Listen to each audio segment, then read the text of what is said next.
Okay, welcome back to my channel. I am Natasha Bayman.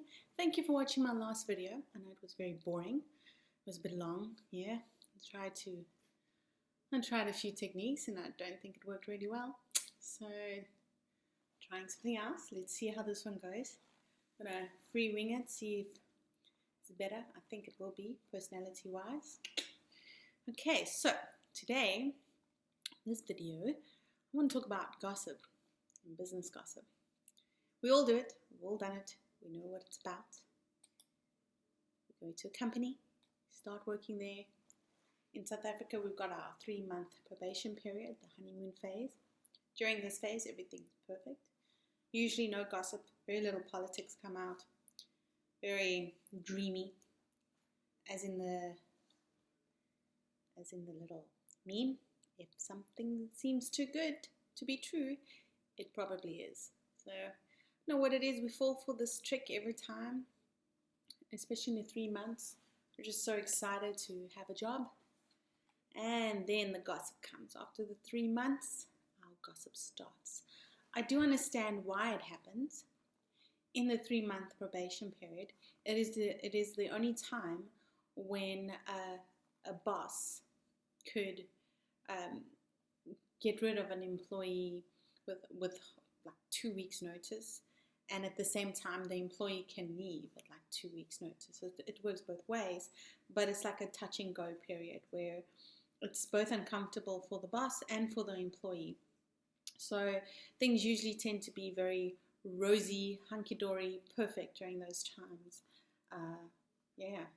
Just so that the employee doesn't leave or the boss doesn't fire you. So we usually play ball and play fair during the 3 months. But when those 3 months are up, all the little gossip and the politics and all the little things start to bubble up, and now we have to face it.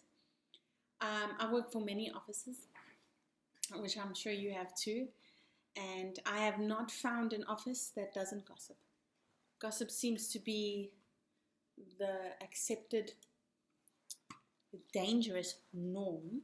I don't think it's normal, but in a company, and it causes a lot of trouble mentally. I think as an employee, it causes more trouble for you than anyone else. I mean, if you're busy gossiping to your little office little snitch, you know who they are. They're the ones who come to you with everyone's news, and they'll tell you something juicy, and then they look at you expecting you to like give them something juicy. Because my question is, how did they get that juicy gossip in the first place? They had to gossip to get it. So they're the gossipers of the office. They're the snitches. They're the ones going to the boss, telling the boss exactly what you said, telling the boss everything that's happening in the office. And they think that they have like some special relationship with the boss. It's not true, but this is how the setup is. Best thing is not to talk to these people. You can listen to what they're saying if they want to share, but it's usually pretty dangerous because they have this way of also bringing you into a conversation. So it could be like a 3-way conversation. It's you, the snitch, and the boss, and then the snitch will bring you in and be like, I told you about it, huh? What do you think? And now you're sitting there in this triangle with the boss, and you're like, oh my goodness, I actually don't want to talk about this, but now you're in this uncomfortable situation.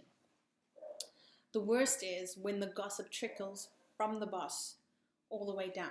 So when your boss is a gossiper, that's also bad, because you're trying not to gossip, but the boss is gossiping with you, which makes it uncomfortable, and you almost don't know what to do in that situation. Again, best thing to do, I would just keep quiet and just be like, What do you think? I don't know. Haven't really thought about it. It's difficult.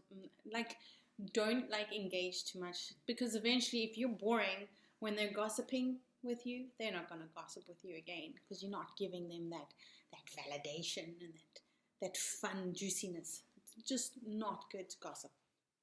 Because as well with this thing, for example, says, don't worry, your secret is safe with me.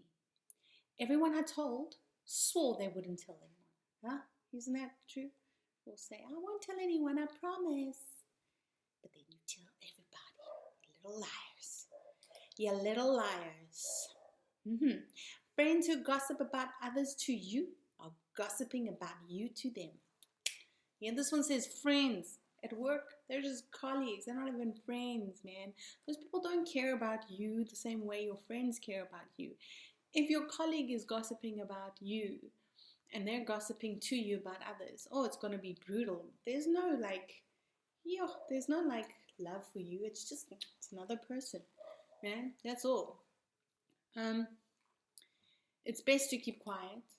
It's best not to engage. When you're quiet, it actually makes you look smart. Makes you look, yeah, man. Let me show you this one. There, even fools seem smart when they are quiet. Yeah, being quiet is the best. It's the best way to deal with gossip. It's best not to gossip. Sometimes you get caught up in it. You think you're going to make a friend by gossiping, and you want to engage. It's fun, right? But there are some other things that help. I found that instead of engaging in the gossip, sometimes I'll change the subject, man. I'll start being like, oh, that party you went to, how was it? How was the food? And I'll try things like that. That seems to help, and it eases the conversation away from the gossip. A good way to also deal with it is, I have a saying: if it's not my news, I don't share it. It's not my story to tell. The person who tells the story is the author of the story, so I'm not going to tell it. It's not my story. They must tell their story. That's a nice way. Also, when you don't gossip, it's less stressful because no one's telling you all the nonsense and all the drama in everyone's life. So it's actually less stressful therapeutically. And also, with this drama in the office, if you're repeating that drama, you're solidifying that memory in your head and reliving it over and over and over again. It doesn't help you. It traumatizes you actually more, and it makes you more anxious about work, which is why I say, if you stop gossiping, your work environment becomes better. It becomes easier. So here's a challenge.